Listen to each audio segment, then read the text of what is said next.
Terletak pertemuan jalur lempeng Indo-Australia, Eurasia, lempeng Pasifik, serta dilintasi jalur cincin api Sirkum Pasifik, Indonesia memiliki kontur geografis yang sangat unik dan kaya potensi.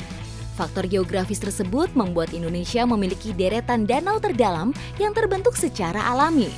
Baik itu danau vulkanik, tektonik, maupun danau tektovulkanik. Tak hanya menawarkan keindahan panoramanya saja, danau-danau tersebut juga menyimpan kekayaan potensi alam yang bisa dimanfaatkan masyarakat secara arif.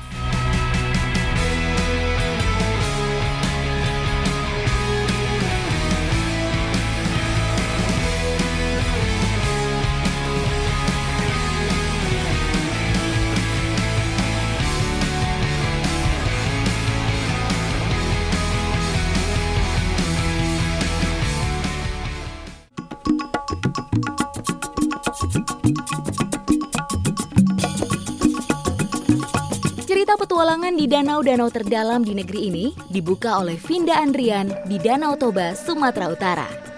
Eksotisme Danau Toba selalu menyimpan daya tarik, tak hanya lewat pemandangannya yang memanjakan mata, tapi juga tradisi masyarakat pesisirnya.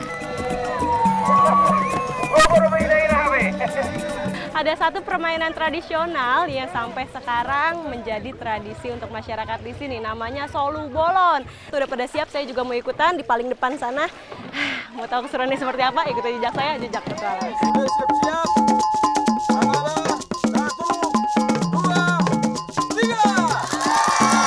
Inilah perlombaan solu bolon khas Batak yang menjadi kebanggaan masyarakat Toba Samosir, Sumatera Utara.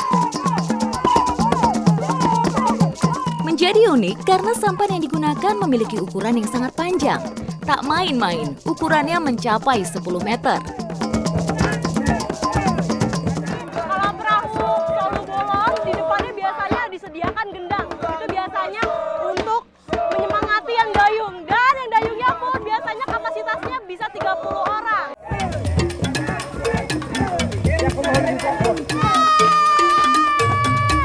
Kayu dayung setiap peserta menjadi sumber tenaga utama permainan adu ketangkasan ini. Sepanjang 2 km lintasan, para peserta diuji daya tahan dan kerjasama di dalam tim. Tengah jalan udah pegal!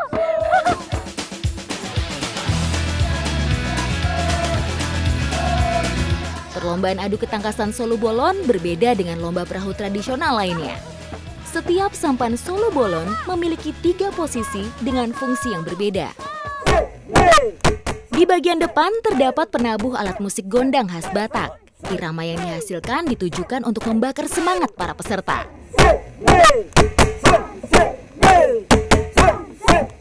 Di bagian tengah merupakan tempat bagi para peserta untuk mendayung sampan. Tepat di belakang, satu orang ditunjuk khusus untuk memegang dayung yang ukurannya lebih panjang. Posisi ini berperan sebagai pengendali kemudi arah solu bolon. Cara dayungnya itu kita harus barengan kayak gini tuh. Kalau misalnya kita beda arah akan tuh nanti mentok sama yang lain.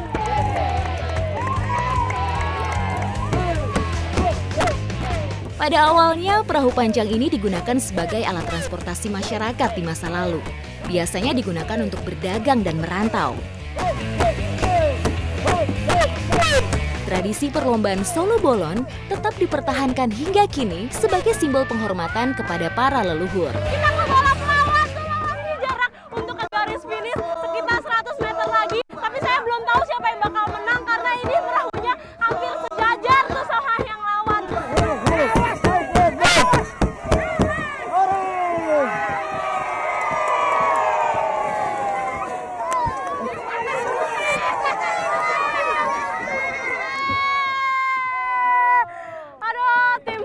Tim saya kalah, tapi nggak apa-apa lah, bedanya beda tipis. Mau menang, mau kalah, yang penting ini adalah hiburan dan juga olahraga karena tangan saya jadi keras nih sekarang. Makasih ya bapak-bapak, ibu-ibu. Seru banget, ikuti jejak saya, jejak petualang. Ayo Pak, istirahat dulu.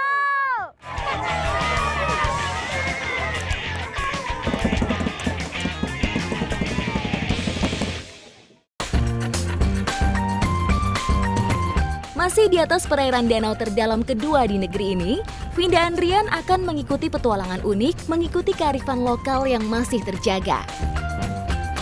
Danau Toba merupakan kaldera gunung berapi purba yang pernah meletus dahsyat pada 70.000 tahun yang lalu. Kalau kita bertualang ke daerah Sumatera Utara, pasti destinasi pertama itu adalah Danau Toba. Nggak cuma terkenal di Indonesia, tapi Danau Toba juga terkenal sampai ke mancanegara. Tapi hari ini saya mau ikut nelayan di sini untuk menangkap ikan dan juga caranya masih sangat tradisional. Ikuti jejak saya, Jejak Petualang. Beberapa teknik biasa digunakan nelayan untuk mencari ikan di danau yang memiliki titik terdalam hingga 500 meter ini. Ini kita udah sampai di lokasi untuk menangkap ikannya. Jadi kalau di sini kita pakai teknik namanya doton. Doton itu pakai jaring yang panjangnya kurang lebih 50 meter dan lebarnya 5 sampai 10 meter. Posisi memasang doton atau jaring harus diperhatikan dengan baik, yaitu di pinggiran danau, supaya doton tidak hanyut terbawa oleh arus. Yang membuat menangkap ikan di sini unik, selain memang caranya tadi pakai jaring atau disebut doton, ini pada saat mengusir ikannya menuju ke jaring. Kalau di sini disebutnya, nama alatnya ini adalah gobuk, jadi dibuat dari kayu yang bawahnya memang sengaja ada bambunya, supaya nanti ketika kita mukul, ikannya itu akan takut karena mendengar suara dari bambu ini di bawah pas dipukul, jadi dia nyangkut di jaring.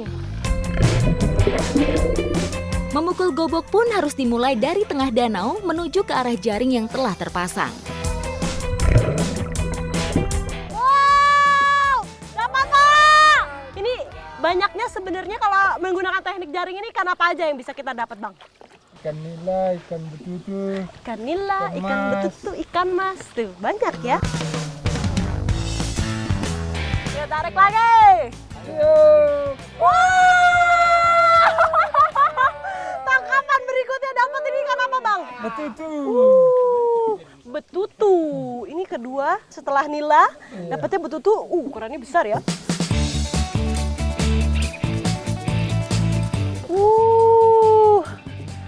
Ini lebih, Bang. Ini lebih dari 1 kilo. Tuh, hampir 2 kilo ini beratnya. Ikan betutu banyak mendiami perairan tenang di wilayah Asia Tenggara. Ikan satu ini juga terkenal dengan nama ikan malas karena memang jarang bergerak dari sarangnya.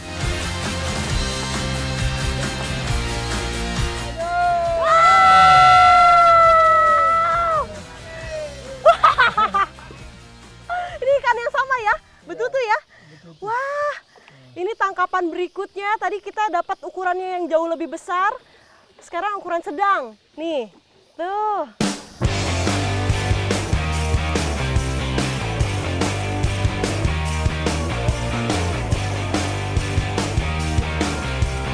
Hari ini saya dapat pengalaman yang seru banget sama abang-abang dari pesisir Toba. Dan sekarang saya mau langsung ngolah ikan betutunya ini untuk dijadikan makanan khas di sini. Ikuti jejak saya, Jejak Petualang!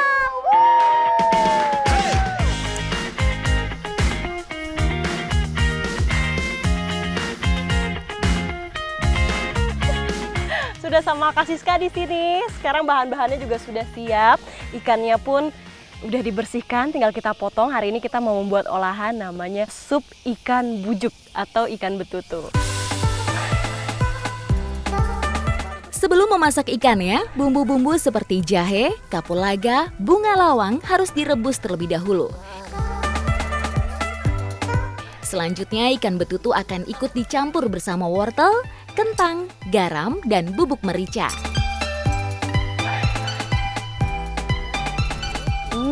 Tapi belum keluar ya. Ambil agak ke dalam gitu. Gini. Iya. Ini kalau misalnya kita masak sup di daerah Jawa, itu biasanya kita tumis dulu sama bawang merah dan bawang putih, tapi beda kalau di tanah Batak. Jadi semua bumbunya itu tanpa bawang dan juga langsung dimasukin campur jadi satu.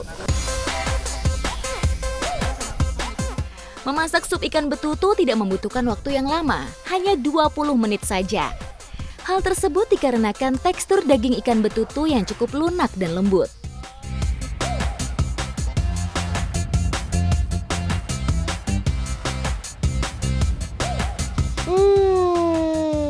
Lauknya sudah jadi, ikannya sangat menggoda. Udah nggak sabar untuk makan karena aromanya ini kuat akan jahenya dan juga ikannya sudah menggoda sekali ya, ukurannya besar.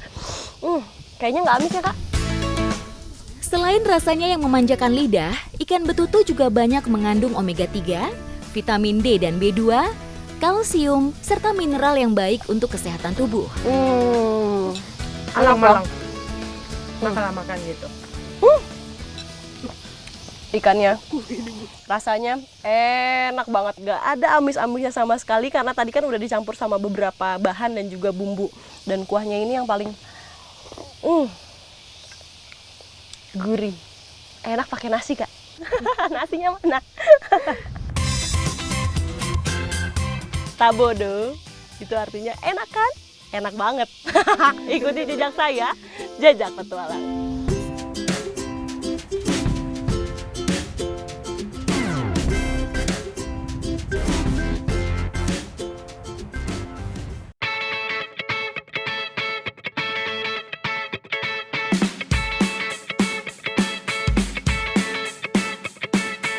Memiliki titik terdalam lebih dari 100 meter, Danau Lutawar di Aceh Tengah juga memiliki potensi kekayaan alam dan kearifan lokal yang menarik perhatian Rani Patricia untuk menjelajahinya.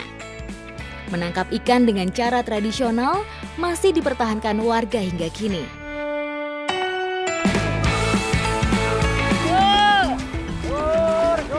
Tahap pertama, ternyata kita harus bikin lingkaran besarnya kira-kira 20 meter ya Om? Iya. Kira-kira bikin lingkaran 20 meter, jadi masing-masing orang punya tempatnya masing-masing. Nah, saya kebagian di tengah-tengah. Daun spot atau ganggang hijau yang tumbuh berlimpah menjadi awal mula Mugulun dilakukan. Tanaman air ini punya peran penting bagi ekosistem Danau Lutawar karena menghasilkan fitoplankton sebagai sumber makanan ikan. Kita harus cabut daunnya sebanyak-banyaknya, terus ditimpa ke daun depannya, cabut lagi, ditimpa lagi ke daun depannya. Jadi lama-lama daunnya ngegulung.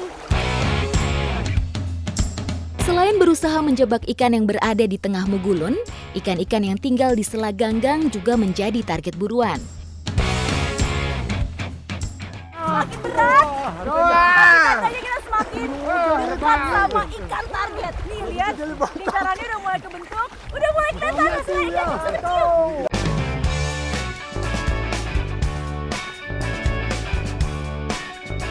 Udah semakin kecil, tapi kalau saya masih belum lihat ikan yang ukurannya besar, jadi masih lihat yang kecil-kecil saja. Tapi semoga aja ada. Ada nggak nih Om ikannya? Ada. Mana? Kelihatan. Kami pun langsung masuk ke dalam lingkaran kecil di sekitar daun spot. Tak menunggu lama, ikan-ikan mulai berenang kebingungan di sekitar kami. Mugulun kami berhasil.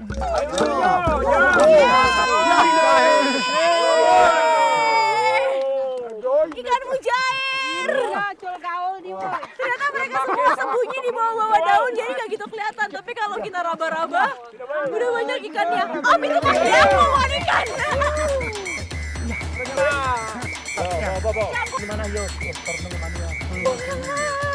Lobster. Saya tadi berharap cuma dapat ikan mujair, ikan mas. Digigit lobster. Aduh. Tapi ternyata saya juga dapat ini, lobster air tawar. Ekosistem yang terjaga baik di Danau Lutawar membuat masyarakat tidak kesusahan mencari ikan. Jumlahnya banyak dan beragam, terbukti dari hasil tangkapan kami hari ini. Iya, saya dapat belut. Kita emang nggak pernah bisa tahu apa aja yang bakal kita dapat. Ada ikan, ada lobster, ada belut juga.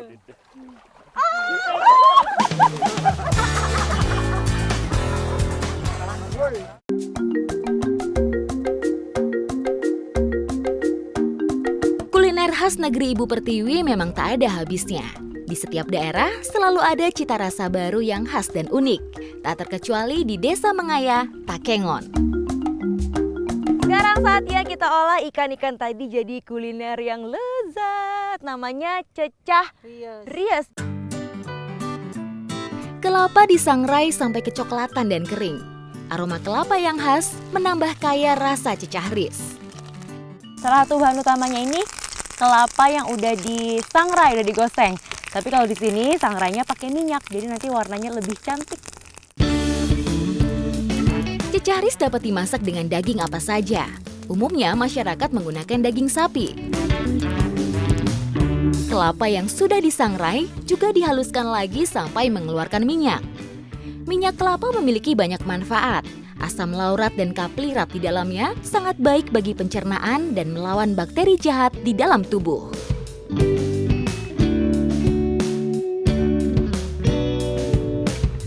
Lupa masukin sini. Ini kasihkan makan nih. Sampai lupa harus ngasih ke sini ya. Sudah ibu nanti habis, yang lain tidak dapat ya, masukin lagi. Keenakan, ikannya segar, jadi rasanya manis.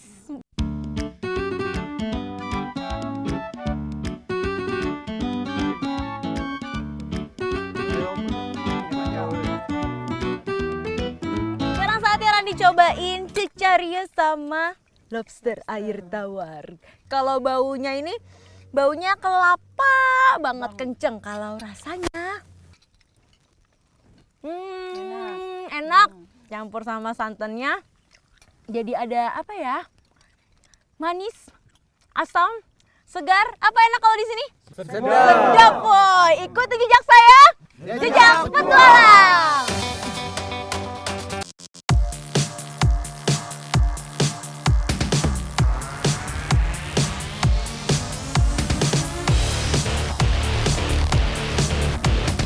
Petualangan di jajaran danau terdalam negeri ini masih berlanjut.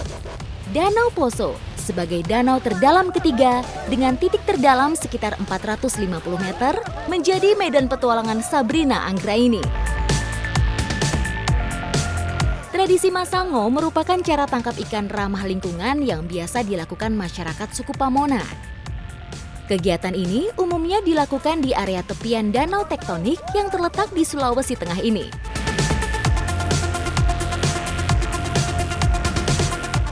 Ya, begini ya Bu. Ini dia nih alat yang akan kita gunakan, namanya sango. Ini akan kita pakai untuk menangkap ikan. Caranya gampang. Sambil kita jalan ke sana, kita tancapkan langsung ke dalam lumpur. Kalau misalnya ada pergerakan sedikit, tandanya sudah ketangkap. Kita tinggal ambil ikannya di sini ya Bu. Mudah kan caranya? Ayo makanya. Semangat, semangat! Sango terbuat dari bambu bulat tipis berbentuk kerucut dan memiliki panjang 30 hingga 50 cm. Yang unik dari Mosango setelah saya bergabung, sekarang kita lagi mau berjalan membentuk lingkaran. Karena nanti ikannya akan kita kepung supaya nanti lebih mudah kita tangkapnya.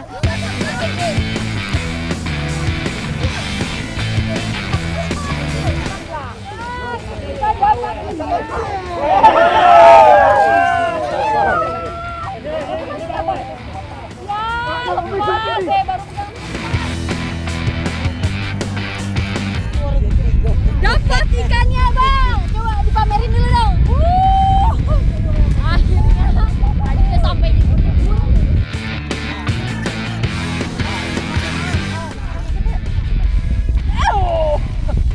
dia loncat, untungnya saja udah diikat sama abangnya.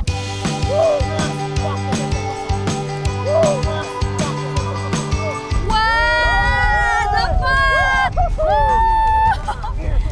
Akhirnya tos dulu dong Bang. Luar biasa tadi Bang sampai nyebur. Semuanya jadi ikut bahagia karena dari tadi susah sekali dapat ikan. Walaupun awalnya cukup kesulitan, akhirnya kami berhasil mendapatkan beberapa jenis ikan dari Danau Poso.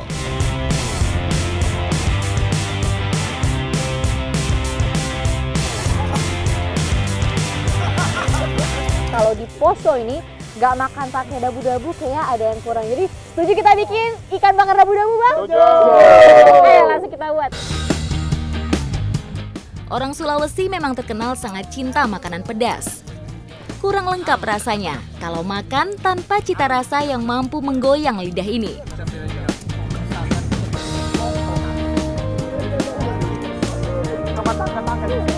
Segar. Saya udah kebayang nih kalau dicampur sama ikan, pakai ikan enak banget.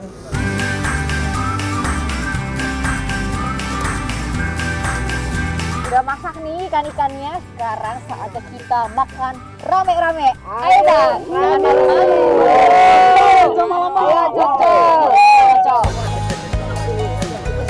Sungguh nikmat rasanya menikmati makanan bersama-sama setelah bersusah payah mencarinya. Kalau bahasa sini enak artinya apa, Bu? Mabongi. Ikuti terus jejak saya. Jejak